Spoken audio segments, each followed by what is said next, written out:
Be a millionaire in all the 6 aspects of health. We share tips to improve your physical, mental, intellectual, social, spiritual, and financial health. Today, we are focusing on mental health and metaphor. So, if you've never seen Millionaires Are Made, this is the show where we all have the fundamental belief that every person you meet knows something that you don't, and there's something to be learned from everybody. So, in the spirit of authenticity, we don't talk about tips or advice before the show starts. We keep it real, no bias, no persuasion, just 3 awesome people sharing from their life journey. I don't know who these guests are until 15 minutes before, with one exception who's been on our show before. So, let's just jump right in and bring them on here with our first guest, Jesse, who is also one of our sponsors. Welcome. Jesse. So I think I've been on here 6 times, so it's getting a little redundant, but it works. Let's talk about metaphor. What's the question? I completely forget how to do this. No, yeah. Well, first of all, for those who haven't seen the show, introduce yourself a little bit and just tell us a little bit about who you are. I'm Jesse Lewis. I perform comedy hypnosis shows across Canada, and I also help entertainers to actually hit 6 figures. And it's pretty much about serving people. That's all you really need to know to hit 6 figures, and serve them in a way that has 0 ego. I know I'm a piece of crap. Can you admit you are too? And then we can move forward and not be pieces of crap. Yeah, awesome. So, our topic today is mental health and metaphor, and I mean, even your moniker here, the living metaphor. What would be your tip about kind of mental health and metaphor, and how somebody can use that to advantage their life? Well, metaphors everywhere, right? Things like my mental computer is running low, or I've got depression and it feels like a storm all around me. Those are similes, but realistically, they're metaphors. And through the stories that we tell ourselves, that is what happens with our mental health. If we say we're a piece of crap all the time, we're obviously going to feel like a piece of crap and behave like a piece of crap. And hey, Luna. And if we change the stories we're telling ourselves, if we change the stories, the metaphors that we're telling ourselves, it begins to change our mental mindset, and it changes absolutely everything. So that's how it's all really connected. So, yeah. For how'd me you learn personally, this? so I've been doing hypnosis for years and years and years. And one of the ways to do hypnosis is you do a lot of metaphor. For instance, I often use a story of a bird emerging from an egg, which, while I have people in hypnosis, it's basically giving them a rebirth that isn't their own rebirth. And then you go through the life cycle of that bird, spreading its wings, having a little bit of problems first, can't fly to start with, and then eventually it flies away. So using that, it allows people to have a rebirth in their mind, and it allows that metaphor for them to spread their wings and give themselves permission to do things. I learned it all through hypnotherapy and through hypnosis, and it's a wonderful thing. So, not much comedy here today. Yeah, no, that's a pretty heavy one for sure. Rebirth Yeah. and Yeah. retooling yourself is not And exactly that's a metaphor right there. Retooling yourself. That is a metaphor. for sure. Yeah, absolutely. Yeah. So, but as you said, it's not exactly a comedy topic most of the No. time. It feels pretty heavy. So I'm glad you can kind of, bring some weight into bear on that, and maybe even lighten some of that load here. So, hey man, we really appreciate you and being on the show today, and just killing it. I'm going to bring on one of our other guests here to talk about what they feel about metaphor. So we'll bring you back on here at the end. We're good. So our next guest is Jeremy. Ladies and gentlemen, good morning, afternoon, evening, whenever this finds you. Yeah, Jeremy, how are you today? I am doing amazing. Got a workout in. It is 70-something degrees in southern Florida, so life does not suck. Yeah, we've got half a foot of snow on the ground here in Arkansas, so I'm a little jealous. 40 years of Ohio winters, so I paid my dues. That's how I feel. Well, tell us who you are. What brings you on the show? So I am Jeremy. My internet brings me on the show, but I'm Jeremy Roadruck. I'm a business coach, consultant. I help men to tool. Basically, life is too short for bad food, bad marriages, and bad business. And so I help men 40 plus to master the marriage, master the business, to make it something they enjoy and leave a legacy that they're proud of, and that they know they've done their job here and left the world a better place than they found it. Awesome.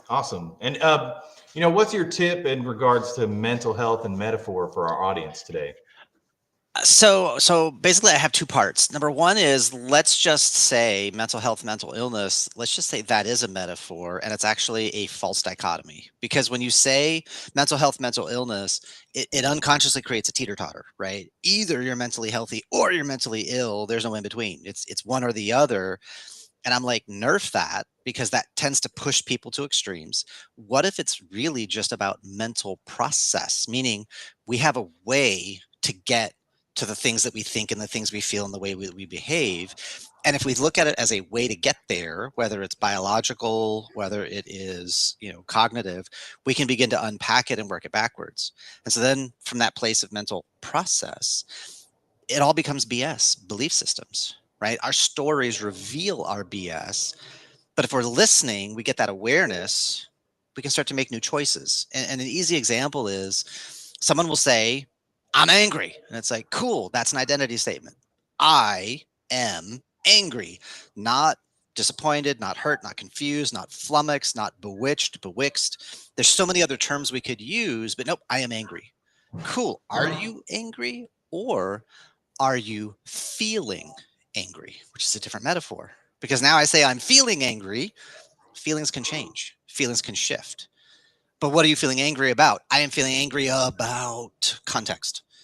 Oh, well, once we begin to start unraveling that language pattern, we can start to begin to identify what's really going on, rather than just default to, I am angry. My answer to everything is a hammer, and now I shall smash the world. Oh, you're just feeling angry.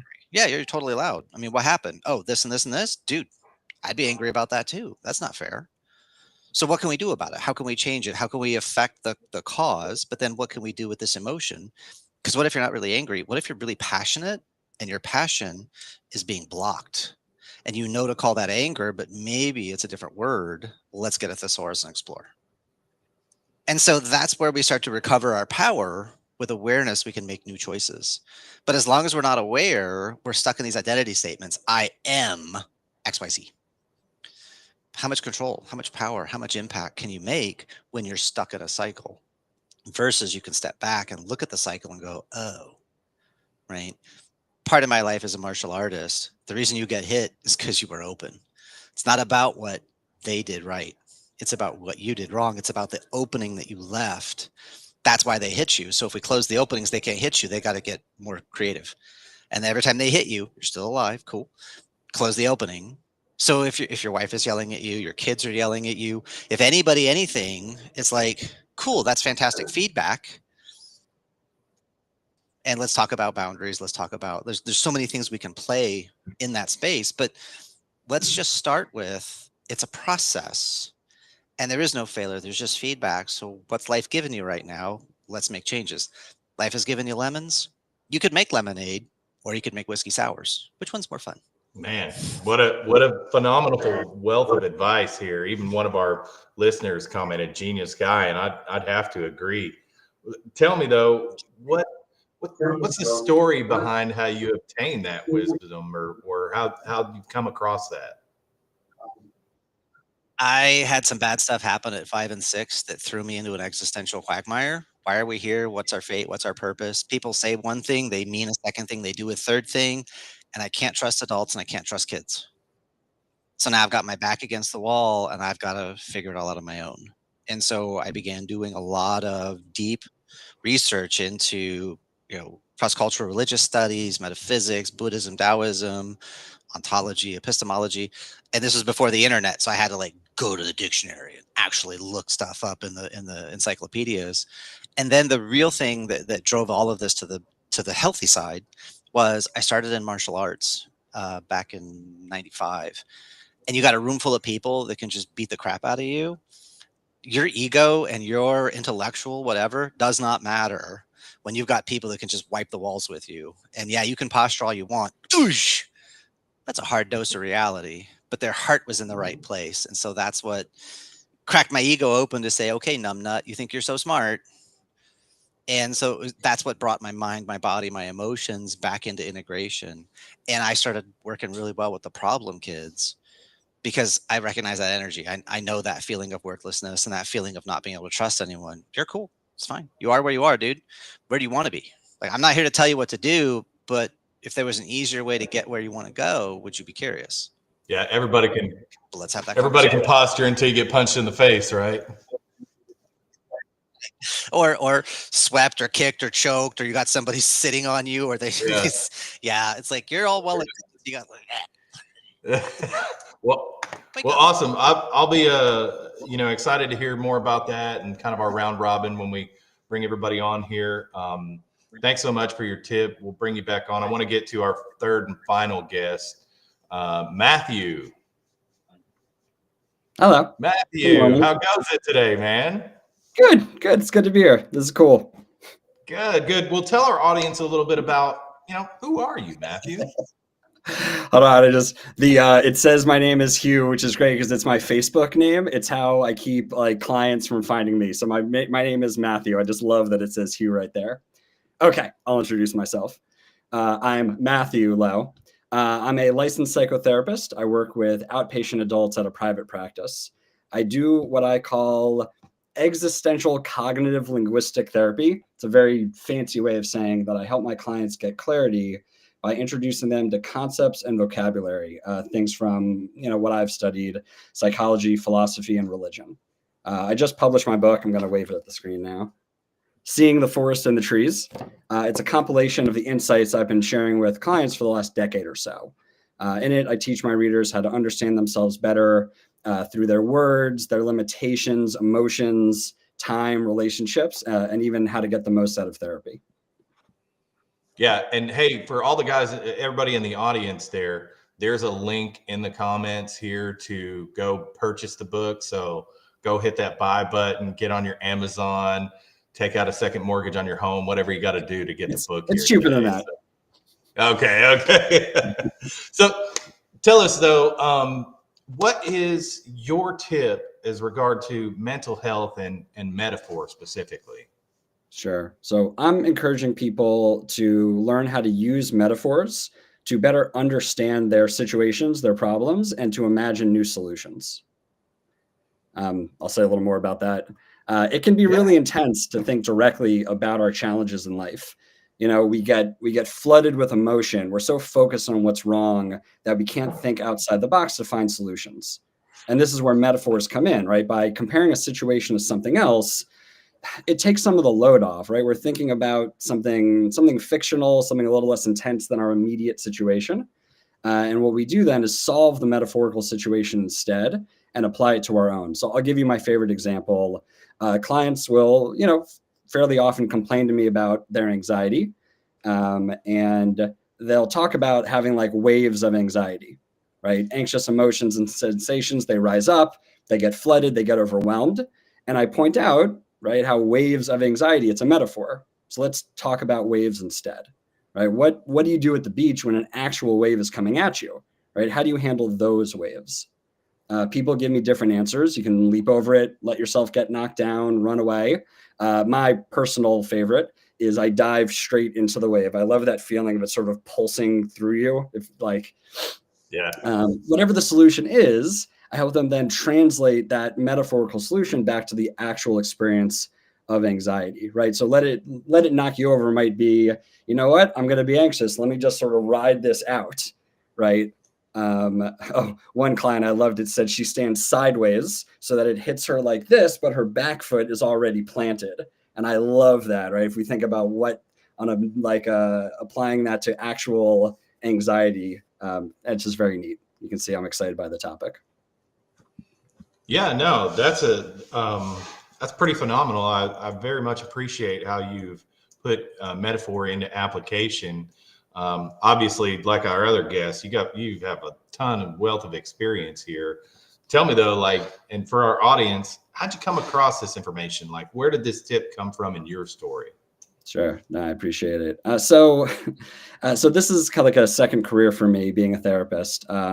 Before realizing I wanted to be one, I studied a lot of theology, both in college and in my first time at grad school.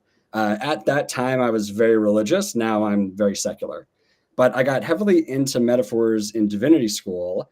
At the time, I was like in the process of losing my faith, specifically my faith that any description of God could be absolute.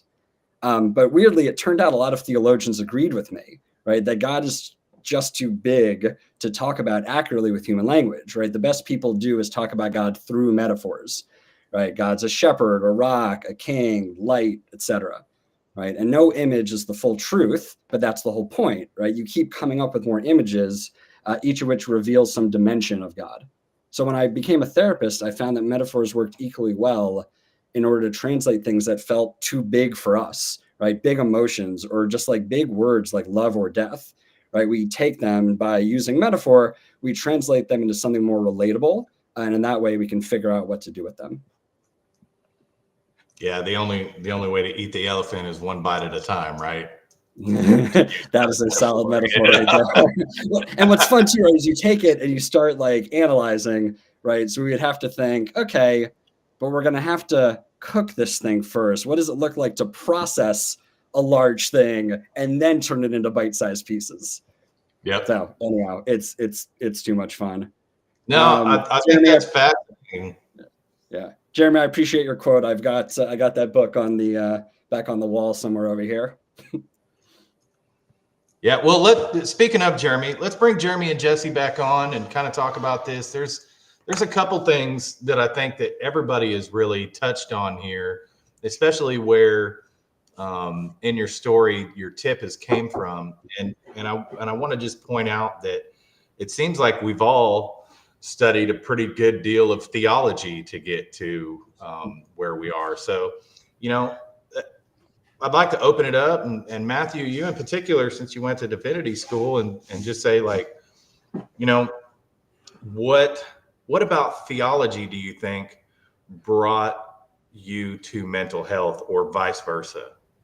Right? Because I didn't see it coming. I really, about 5 years before I like went to grad school to be a therapist, my mother was like, I think you probably want to be a therapist. And I laughed at her. I was like, that's crazy. You don't, there's no better way. Like I love feeling self-important, and philosophy and theology are these very self-important topics, right? We're talking about the biggest things possible. So this is an important topic and I'm facilitating it. And so I think when I had sort of found my way sort of outside of faith, I think I was still looking for what would feel like to me the most important conversations that I could be having that I'm like well prepared to have. So I think just what matters most, was what led me from one thing to the other.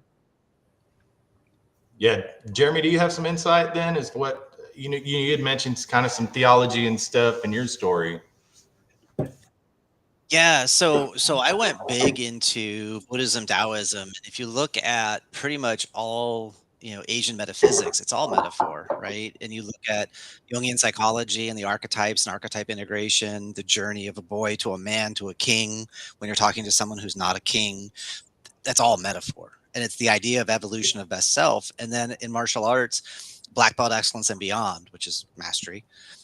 Telling 9-year-olds about black belt excellence. What does it mean to be a black belt? We're tapping into that hero archetype. And if you were a black belt, how would you behave?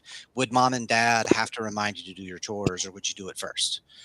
Well, I do it first. Okay, cool. How do we answer when self-control? Is that a yes or no, sir? That accountability. So like running those pieces, it's all metaphor. Like everything that we create outside of our actual experience in the moment, because like our conscious mind runs 20 to 137 bits of data a second. The unconscious is 2 million to 11 million.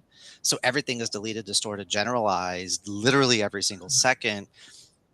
If everything was experience based, we got to hang out for 10 years, then go So that was a decade. And now society would collapse. We wouldn't accomplish anything. And so, like, everything that we're learning, you begin to see these allegories and these metaphors and go, well, if I could do this on a small scale, then it begins to hit on a larger scale. And so when we look at like spiritual traditions, you're looking at lifetimes of experience collapse down, like especially in the Buddhist canon. The story is it's all Buddha said this stuff and his brother Ananda heard it, which is there's always a subjective filter. Thus I have heard is the start of all the sutras. That way you can never say, well, Buddha said. No. Ananda is quoting the Buddha as having said. So there's always a little legalistic slip. But people would have these experiences, these flashes of enlightenment, and go, how did that happen? And reverse engineer the process and write it down. And that became a sutra, and that became a school of thought for people to follow. So like in the Buddhist canon, there's 84,000 ways to be enlightened, which is a Chinese metaphor for infinite. Or they'll say 10,000 things, which is another Chinese metaphor for infinite. Or if you've read Watership Down's rabbits count 1, 2, 3, 4, more than 4. Any number greater than 4 is more than 4. These are wonderful ways to just kind of cut through a lot of the little bits that people get hung up on. I think, Matthew's book, his title is perfect. I could see the forest if you just got those damn trees out of the way. Yeah. And a lot of spiritual traditions, when you have that wisdom component, you have this guide that's going to, with compassion, metaphorically or literally, smack you in the head and say, shut up, boy, look at what's in front of your face. And we need those experiences. And I'm fortunate to be in a 1,500-year tradition through Chinese martial arts, plus all these other experiences that it's the coolest thing to start to realize, like, we can see the matrix, we're plugged into it, but we can also shift it, which is another metaphor. Yeah, absolutely. They're everywhere.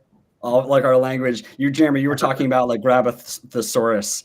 The amount of time, like even in the book, I tell people like go to etymology online, right, and look up the word overwhelm has a basis in like being at sea, right? It's about a thing being sort of overturned and submerged, right? And overwhelm is a metaphor. Oh, I'll respond. Nanu, is that? Sorry, I'm pronouncing your name. It's called Seeing the Forest and the Trees. Oh, what's it about? It's basically the things I've been saying to clients for the last 10 years or so of my work. A lot of reframes. What if we think about it this way? What if we see how this word, right? I have a whole chapter where, not a chapter, like a section about the word acceptance being a word that I don't find helpful, despite being a therapist, and therapists love that word. So it's a lot of things like that. It's a lot of like, oh, I hadn't thought of it that way, kind of, bits. Well, and we had another question that jumped in here too that I want to address, because I think this is pretty important and a big part of why we're all here and do what we do too. Is if someone listening is struggling with their mental health, what metaphor might help them feel, more hopeful or more understood to those around them? And Jesse, I want to kind of start with you and get your insight. Every night the sun goes down, but every morning the sun comes up. We only have one day. That's all we actually have is right now. There is no point worrying about it. It's gone. So the only thing you can do is move forward. It sounds weird. I've been in some really crappy situations. I was homeless for 2 years. And the only thing that got me through that was waking up every morning, walking outside, and watching the sunrise come up. So no matter where I'm going to cry, but no matter where you are, there's hope. There is hope. And that was 5 years ago. I now own 2 homes. I'm happily married. Well, happily with someone. I call it marriage. So there's always hope. Sorry for going off. Jeremy, no, you're fine. Jeremy shared something earlier that I want to echo, to answer the question here. Jeremy, you were talking about sort of mental illness versus mental process. And I love that, right? To me, sort of overarchingly, if we can treat things as ongoing things rather than set in stone, I think for ones to feel hopeful is to feel like I'm in the middle of a story and I'm working it out, right? As opposed to I have a condition and it's rock and it just sits on me. So Jeremy, I think that was just like a really powerful kind of like core metaphor of process over thing. Beautiful. I'm glad that landed for you. Nano, I would say a big thing for metaphor, we are not human beings. We are human becomings. We are once in a lifetime experiences from the dawn of time to the end of creation. Even if we had an exact genetic twin, our lived experience is unique to us. And that can sound like, well, a lot of pressure, but here level of artistry is just creativity. It's throw paint up and see what sticks. And then what do you do with it and how do you adjust it? You're alive. And as long as you're still alive, what's the reason I'm alive? Part of it is for you to go play and discover and figure out. So what if that light at the end of the tunnel, it's not an oncoming train? What if it was a bigger, brighter, more expansive future, but you've got to walk the steps to get there? And the cool part is you did something really important. You asked a question, which makes you open and allows other things to come in and old things to go away. So we are a waveform, and you only are stuck if you decide that you are stuck. So you go, what's good about this? Nothing. Okay, well, what could be good about this? What else could it mean? What else could it mean? You keep digging and try to come up with like 10, 15, 20, 30 different interpretations, right? I had a client, she had a horrible way that she grew up. And I was like, cool, well, you got to come up with like 20 things about yourself that are positive. Well, I can't do that. Oh, fantastic. So it needs to be 30. Well, there's no way I can get to 30. So now it's 40. Right, you're alive and you're in your 70s, so I know there's good stuff in you. So don't give me this BS, this belief system of diminishment. There's something more. We're at 40, you want to go for 50. And she said, no, I'm good. A week later, she came back. She had 75 things good about herself. So what's wrong is available. What's right is too, but we got to ask the correct questions to get there. What's wrong with me? We'll give you an answer. What can I learn? How can I grow? We'll give you a completely different set of answers. So that's what I would say is, and I love the metaphor of the show must go on. Exactly right. Yeah, well, and that's what I was going to jump in. That's the one I kind of live by, being in the entertainment industry. Is, the show must go on is a big deal, right? You've got 4,000, 5,000, 6,000 people waiting on you to do your thing, right? It doesn't matter if you've got all the lights don't work, or the sound isn't right, or your voice is feeling a little harsh that day, or your guitar isn't tuned, or whatever the case may be. You just got to make it happen, man. And so I think that's a lot of what life is just making it happen. Well, really appreciate all you guys coming on. Jesse, you've been on the show a bunch here, and we always do a daily challenge here to help our audience with, something that they can do to apply what we've talked about here today. So as far as mental health and metaphor, who's got a suggestion of a small, simple thing that we can do every day to benefit ourselves in regards to mental health and metaphor? Okay, so because we brought religion into this, I'm thinking about the metaphor one step at a time. Maybe the simple exercise is figuring out the next step and then actually implementing it specifically for mental health. Because until you take the first step, you can't take the second step. So that's all I like it. I like it. So figure out the next step. Mm-hmm. There's an American proverb, which isn't that well known anymore, but it does no good to jump a 20-foot gap into 10-foot leaps. It's a great line. So you really got to think about that next step. Exactly right. It's like, what is the most reasonable thing? Well, I can only jump 10 feet. Well, I'm going to jump 10 feet. It's a 20-foot hold, and I'm not. Oh, crap. So use your resources and use your references. With social media, you're only as alone as you choose to be.